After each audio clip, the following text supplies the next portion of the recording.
The first step and most important part of making this rich soup is seasoning it and roasting in the oven. If you don't roast it, you're not going to have as rich of a flavor. So just toss it, olive oil, salt, pepper. Then we're just going to put it on a sheet tray and roast it for about 35 minutes. Just get it nice and golden brown.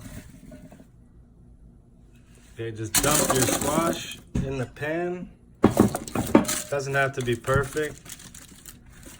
You could just cut the squash in half and roast it whole, but this will save you some time. Okay, now while the squash is roasting, right now I have the oven at about 410 degrees. You could go 350, lower, slower if you want.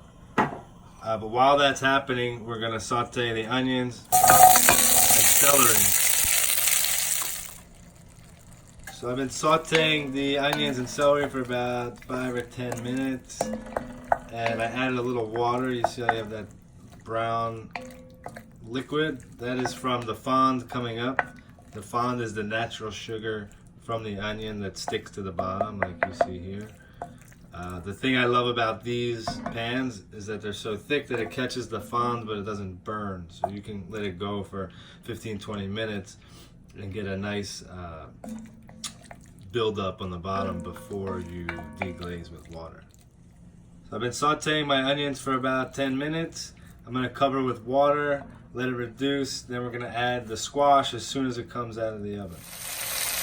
Alright, now we're ready to hit it with the water. We're going to let this stew for about 10 minutes or as long as it takes for the squash to come out of the oven. And then we just add the squash and blend.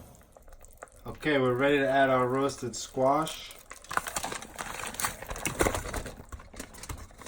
Scraped all the nice bits from there. Now we have our thyme. We're going to add that. And we're also going to add our truffle honey.